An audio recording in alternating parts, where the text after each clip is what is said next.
নমস্কার বন্ধুরা, তোমরা সবাই কেমন আছো? সমাজ লাইফস্টাইলে তোমাদের অনেক অনেক ভালোবাসা।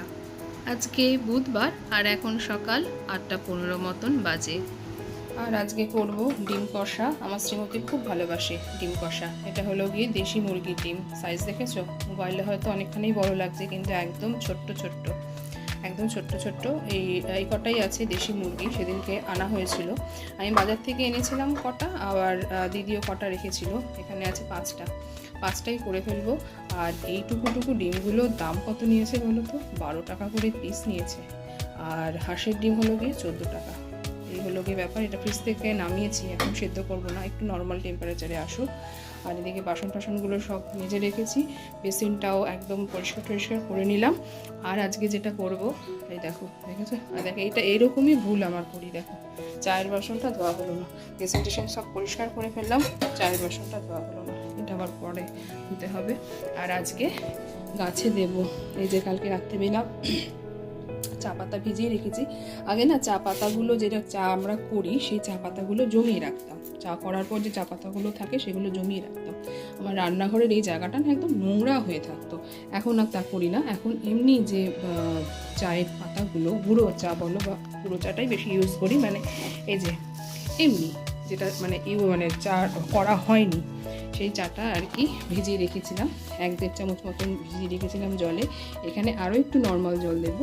আর যেটুকুনি পেঁয়াজের খোসা জমিয়েছিলাম সেগুলোতে কালকে রাত্রিবেলা এই দুটো ভিজিয়ে রেখেছি। আজকে যাবো একটু পরে সকালে, এখন তো সকালে একটু পরে যাবো, ছাদে যাবো, গাছগুলোতে দিয়ে আসবো খাবার দাবার। আর একটা বাইরে কেমন একটা গুমোট ওয়েদার হয়ে রয়েছে। আর তার আগে, সবার আগে রান্নাঘরটা মুছবো। আর এই যে আলুটা আনা হয়েছে, এনে রেখেছিলাম। বাবা, আমি ধরতে গেলে লাগছে আঙুলটায়। আলুটাকে ধুয়ে রাখবো, আলুটাকে ধোয়া হয়নি, প্যাকেটের থেকে খোলাও হয়নি। আর আমি জানি না আমার হয় সেটা হয়, এই যে এখন গরম পড়ছে তো, আলু যদি ধুয়ে রেখে দিই, কদিন পরে না আলু ধুয়ে রোদে ভালো করে শুকিয়েই রাখি, কিন্তু তারপরেই দেখি আলুগুলো কীরকম নষ্ট হয়ে যায়। এই গরমকালটা, শীতকালটাতে নতুন আলু তো ধুয়ে রাখতেই হয়, নাহলে একদম আলুর ঝুড়িটা একদম নোংরা হয়ে যায়। এটা হচ্ছে না, এটা ধুতে রাখবে।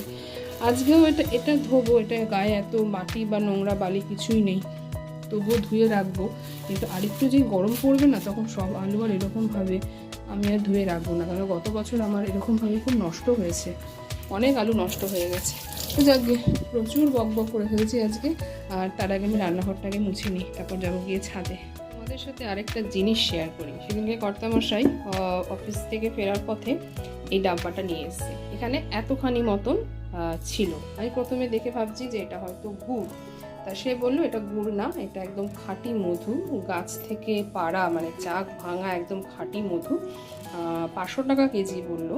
আর এনেছিল 1 কেজি আর কতটুকুনি একটা এনেছিল। মানে খাঁটি মধু গাছ থেকে, মানে চাক কাটা, সঙ্গে চাক কেটে সেটা নাকি বিক্রি হচ্ছে। ওই লোভে আমি 1 চামচ মতন এখান থেকে খেয়েছিলাম। এত মিষ্টি, বলে না মধুর মতন মিষ্টি, কিন্তু মধু কিন্তু একটু হলেও টক হয়, একটু অ্যাসিড ভাব থাকে। এটার মধ্যে এতটুকুনি অ্যাসিড ছিল না। জানি না এটা খাঁটি কিনা। তো যাক গিয়ে, আর ওখান থেকে নাকি বলেছে যে এর মধ্যে গোটা কয়েক গোলমরিচ ফেলে রাখবেন। কথা মতন গোলমরিচ ফেলে রেখেছি, তাতে করে নাকি 20 বছর অবধি ভালো থাকবে। আমার কর্তামশাইয়ের বক্তব্য সেটা, তাকে বলেছে 20 বছর অবধি ভালো থাকবে। তাই এখান থেকে খানিকটা আমি দিদিকে দিয়েছি, আর এবারে এই বাকিটা আমি এর মধ্যে ভরে রাখবো। আমাদের বাড়িতে মধু আনা হয়, আমাদের বাড়িতে মধু বেশিরভাগ সময় আসে, ডাবরের মধুটা আসে ঘরে, আমাদের মধু থাকে। একটু খুব করে কাশি হলেই এই সিজন চেঞ্জে আমার শাশুড়ি মা সবসময় বলবে এই মধু খায় আনে, তুলসী পাতা মধু দিয়া খা, কাশি কমবো। আমার শাশুড়ি মাও খায়, আর আমাদেরও সবসময় খেতে বলে। আমরা কখনো শুনি কখনো শুনি না। কদিন আগেই মধু আনা হয়েছিল, 1 কেজি মতন মধু, এই ডাবরেরই 1 কেজি মতন মধু এনে রেখেছে। তো এটা একটা ফাঁকা শিশি আছে, এটার মধ্যে এবার এটাকে আমি ঢেলে রাখি। কিন্তু জানি না এটা কতটা খাঁটি, কতটা ভেজাল, আমি কিছুই জানি না, আমার জানার দরকারও নেই। এনেছে, বলেছে এটা খাঁটি, কিন্তু এত মিষ্টি, পুরো কড়া মিষ্টি, এত মিষ্টি মধু, মানে সেই কথা যেরকম বলে আর কি, মধুর মতন মিষ্টি, পুরোটা এটা ধরলো না। আবার অন্য কিছু তো ঢেলে রাখতে হবে। আর যখন খাচ্ছিলাম না, আমার কাছে যেন একটা গুড়ের গন্ধ লাগছিল। গুড় জাল দেওয়ার সময় যেরকম ওই খেজুর পাতা বা অন্য সব পাতা টাতা দিয়ে সব জাল ঠাল দেওয়া হয় না, আমার ওরকম একটা গন্ধ আসছিল। মধুর কোনো গন্ধ আমি পাইনি, আমি একটা গুড়ের গন্ধ পেয়েছি। যাক গিয়ে ওই মধু হিসাবেই খাওয়া হবে। বিশ্বাস করলে সব কিছুই হয়, কিন্তু অন্ধবিশ্বাস ভালো না। যাক গিয়ে 500 টাকা কেজি, ভাবা যায়? তোমাদের বললাম না যে এটা তো হলো গিয়ে 500 গ্রামের, এই বোতলটা হলো 500 গ্রামের। এটার যেটা ঢাললাম সেটা হলো এই যে খাঁটি মধু। আর বললাম না কদিন আগে কর্তামশাই এনেছে, এই যে কর্তামশাই এনেছে, এই যে দেখো, এটাও তো 500 গ্রামের। ওজনটা কোথায় লেখা, ওজনটা খুঁজে পাচ্ছি না এখন, কোথায় লেখা আছে। এটাও 500 গ্রামের, এরকম দুটো এনেছে, তার মানে 1 কেজি। একটা ঠাকুর ঘরে রাখা হয়েছে, প্রয়োজনে ওখান থেকে আবার নিয়ে আসা হবে। ঠাকুর ঘরে থাকলে ওটা নিরামিষ হিসেবে থাকলো, আর ঠাকুরের কাজে তো লাগে মার। এটা হলো গিয়ে ডাবরের মধু, আর এটা হলো গিয়ে কর্তামশাইয়ের বক্তব্য অনুযায়ী গাছ থেকে পাড়া খাঁটি চাক মধু। দেখো রং কিন্তু দেখো, এই যে এটা হলো গিয়ে ডাবরের মধু। এটার টেক্সচারটা একটু ভারী, আর এটা হলো গিয়ে একটু পাতলা। এটার টেক্সচারটা একটু পাতলা, এত মিষ্টি। ডাবরের মধুটাও তো খাই, ডাবরের মধুটা কোথাও হলেও একটু টকা টকা ভাব লাগে, তবে ডাবরের মধুটাও দেখেছি একটু বেশি দিন হয়ে গেলে না নিচে কিছু একটা জমে থাকে, সেটাও কতটা খাঁটি ভগবান জানে।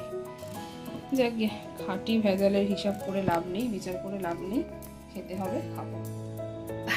আর এই যে চলে এসেছি ছাদে, আর এই যে এই জলটা রেডি করেছি।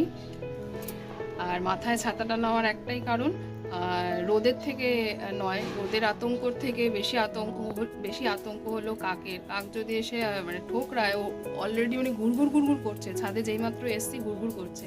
তোমাদের তো আগের ভিডিওতে বলেইছি কী কারণে অনেক কাকগুলো এরকম জ্বালাচ্ছে। এই যে এখানে এই জলটা রেডি করেছি, এখানে আছে পেঁয়াজের খোসার ভেজানো জল, চায়ের লিকারের জল, আর আছে এমনি নর্মাল জল। চল এবার একটু একটু করে সব গাছগুলোতে দিয়ে দিই। এই যে এখান থেকে কিছুটা দিয়েছি, আবার একটু জল এখানে, জল থেকে একটু জল দিয়ে রাখি। এক বালতিতে তো হবে না, আর একটা বালতি লাগবে।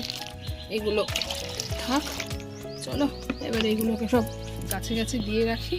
কোথায় যে ঘাপটি মেরে আছে, ওই যে দূরের ওই আম গাছটা, ওইখানে তোর বাসাটা। কারণ কোথা থেকে যে আমাকে লক্ষ্য করছে ভগবান জানে। এসে যদি মাথায় একটা ঠোকর মারে তো আমি গেলাম। আর কাকের ঠোঁটের ঠোকর সাংঘাতিক, একবার ছোটোবেলায় ঠোকর খেয়েছিলাম। চলো কথা বলবো না বেশি, আজকের ভিডিওটাতে বেশি বকবক হয়ে গেছে। প্রচণ্ড রোদ উঠেছে, কিন্তু ওই যে বললাম রোদের আতঙ্ক থেকে বেশি আতঙ্ক হয়ে গেছে কাকের,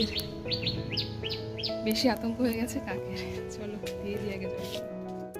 গাছেদের খাদ্য খাবার দিয়ে তো চলে এসেছি নিচে আমাদের জন্য খাদ্য খাবার প্রস্তুত করতে। তো বলেইছি আজকে ডিম রান্না করব, তবে ডিমটা কিন্তু আজকে কষা করব।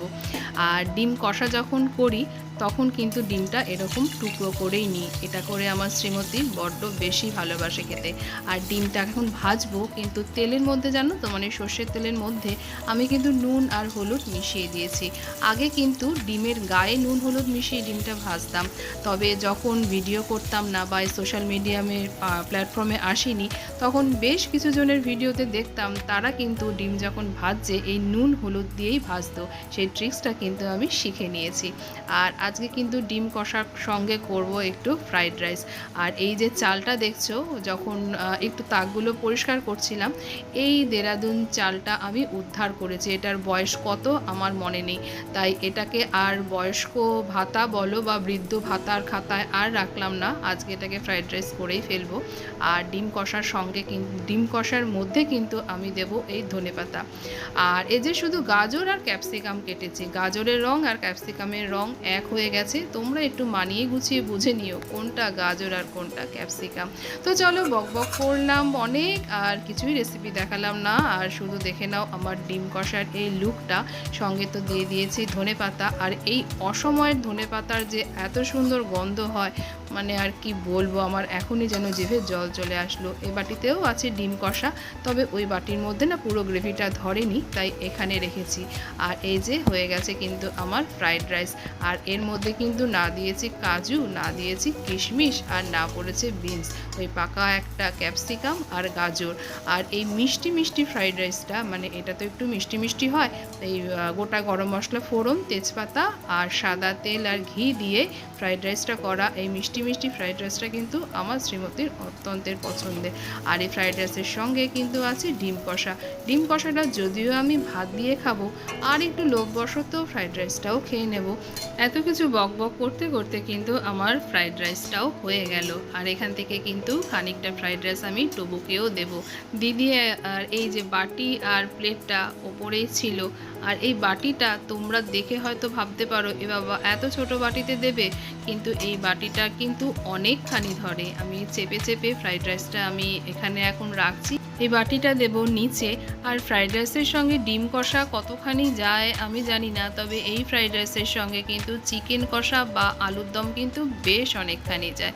তো চলো, এদিকে আমার ফ্রাইড রাইসটা রান্না তো হয়ে গেছে, এবার আমি এটাকে নিচে রেখে আসি আর ভিডিওটা আমি এখানেই রাখছি। ভিডিওটা তোমাদের কোথাও যদি ভালো লেগে থাকে তো ভালোবেসে একটা লাইক করে দিও, কমেন্ট করে জানিও ভিডিওটা তোমাদের কেমন লাগলো। তোমরা সবাই ভালো থেকো, সুস্থ থেকো, সাবধানে থেকো। আবার দেখা হবে তোমাদের সঙ্গে অন্য আরেকটি কোনো নতুন ব্লগের সঙ্গে। তোমরা সবাই ভালো থেকো, সুস্থ থেকো, সাবধানে থেকো।